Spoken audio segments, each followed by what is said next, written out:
What's up, Tasers? This is the first episode of TASE Komiks.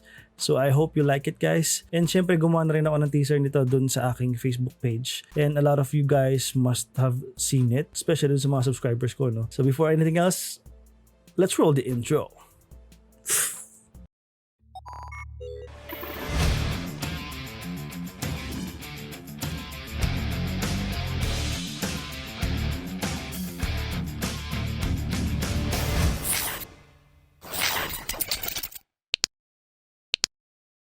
Mabuhay everybody, welcome to TASE or The Art of Sir Eden. If you are new to this channel and you're kind of interested in those kind of contents, please consider subscribing and tap that bell there so you'll get notified whenever I uploaded a new video.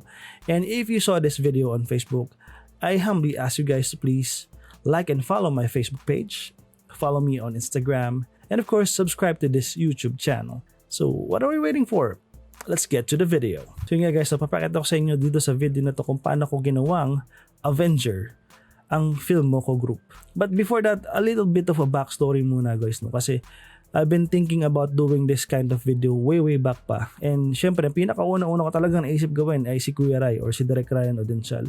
And during that time, I was thinking na gawin siya isa sa mga character ng Naruto. But because of a lot of things that happened in the past, medyo hindi ko masyadong na-focus o yung paggawa ko sa content ngayon. Pero ang daming nagbago ng mga nakarang araw that changes my idea. And dahil nga nag-form sila ng group which is the FILMOCO, I had this wild idea na sabi ko, hindi dapat Naruto, dapat Avengers or a character in a Marvel universe. So basically, I'm gonna show you guys a time lapse on how I drew them. And while you guys are watching this, I'll be kinda explaining kung bakit ganito yung idea na naisip ko, kung bakit ko siya ginawang itong character na to. So, ito na, panoorin nyo na guys. So again, noong una kong ginawa is yung mukha nilang tatlo. And yun yung unang pinakita ko sa inyo dun sa mga post ko sa Facebook ko, no?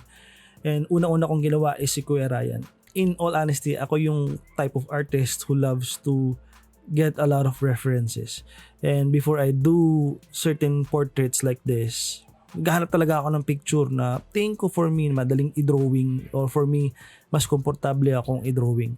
So kay Kuya Ryan or kay Direk Ryan, ang una kong piniling photo sa kanya is yung ginamit niyang photo niya dun sa Tambay Pogi na podcast niya sa Spotify.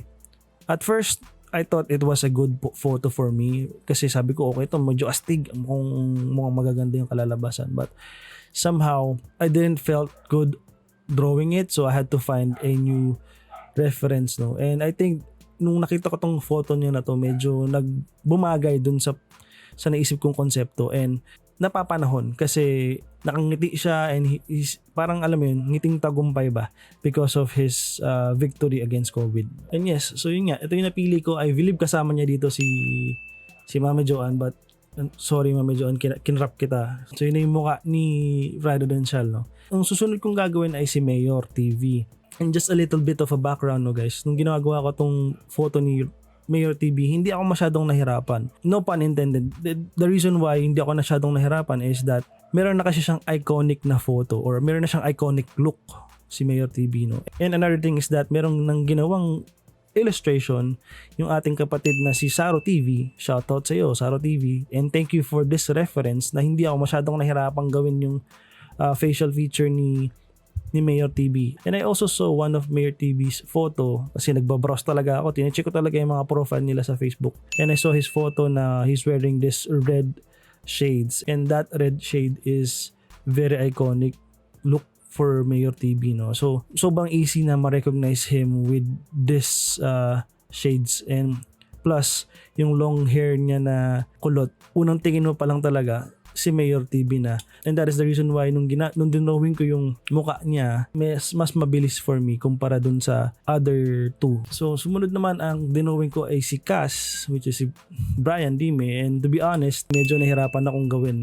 yung portrait niya. The reason being is that hindi ako makapili ng mukha na komportable akong i-drawing. But somehow, upon browsing throughout his profile photo, I saw this iconic picture of him na yung napakulot siya nung araw na yun. While I was trying to draw this photo of him as my reference, I felt confident na sabi ko, uy, makukuha ko yung facial feature ni Kase dito. Tinuloy ko na talaga. And that is the reason why I came up with these three faces. Pakita ko naman sa inyo yung time-lapse ni Ryan Audencial. Kung sinong karakter ang pinili ko na maging siya in the Marvel Universe. Obviously, makita nyo naman, unang sketch ko pa lang, pinili kong karakter kay Direct Ryan Audencial ay si Captain America. And as you can see, meron din siyang tinatapakan doon na karakter na nag-symbolize ng COVID-19. And this is also a tribute about his victory against COVID-19. Hindi lang siya inspiration sa ating mga content creators as well as dun din sa mga taong naging biktima ng COVID-19 and dun sa mga taong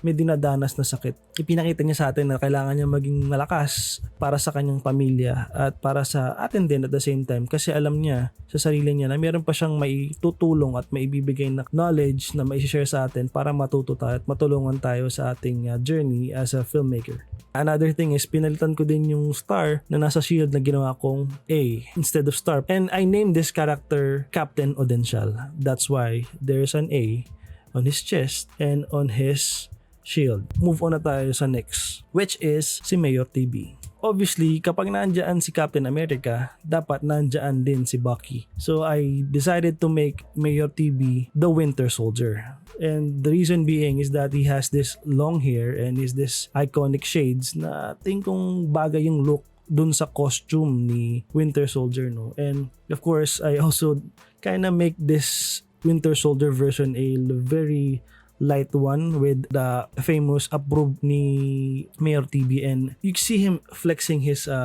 his metal arm, no? Actually, again, di rin ako masyado nahihirapang magkonsepto dito kay MayorTV because and he's really fit to be a comic character, no, in many ways. And of course, yun nga, pinalitan ko din dun sa Winter Soldier, may nakalagay siya dito sa balikat niya na star. So I had to change it with KU. So it's Kurap. Is Kurap City, di ba? And I named this character Winter Mayor.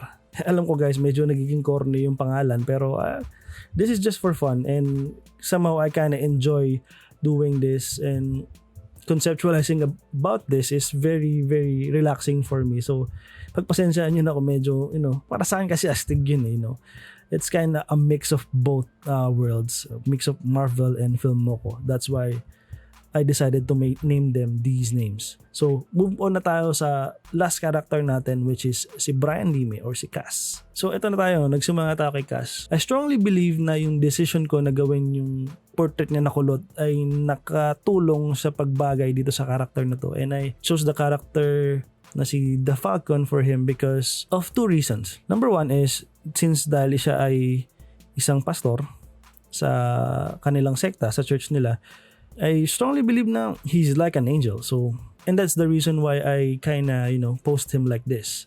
And the second one is that dahil nga isa siyang pastor, he's kinda close to heaven. Falcon is the best fit character for him. And yun nga, nakatulong yung paggawa ko ng kulot na buhok niya na mag-adapt dun sa characteristics ni The Falcon, no? In this drawing, I had to use symmetry para medyo mas madali for me to do his coloring kasi medyo matagal na talaga siyang ginagawa. So I had to finish him as soon as possible para magawa ko na tong video na to and para ma-share ko na din sa inyo guys. I named this character D Falcon.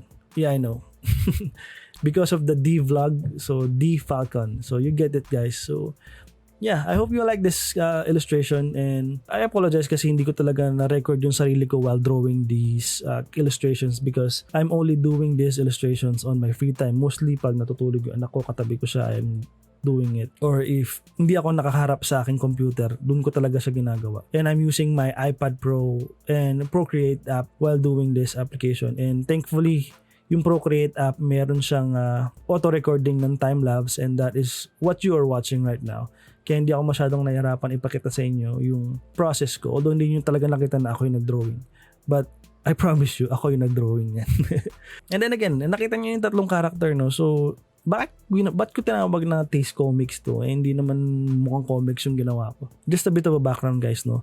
I am a frustrated comic artist, and ang pinaka gusto kong gawin sa comics is yung cover ng comics. And for these three characters, Captain Audencial, Winter Mayor, and D Falcon, I'm gonna make a comic cover of these three. So, tingnan nyo muna.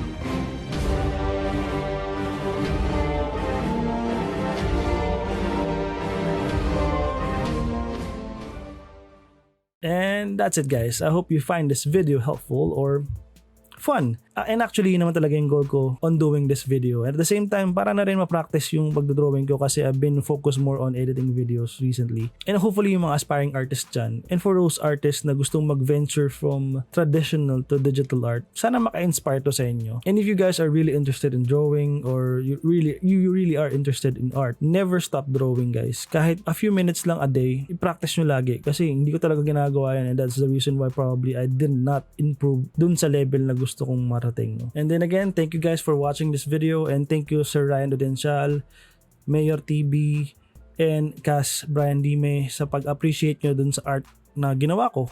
I hope you also appreciate what I did in this video, and this is the Art of Sir Eden, and thank you for watching my very first episode of TASE Komiks. Let me know if you want more videos like this guys in the comment section below. And again, together let's explore, learn, create, and share. See you in my next video guys.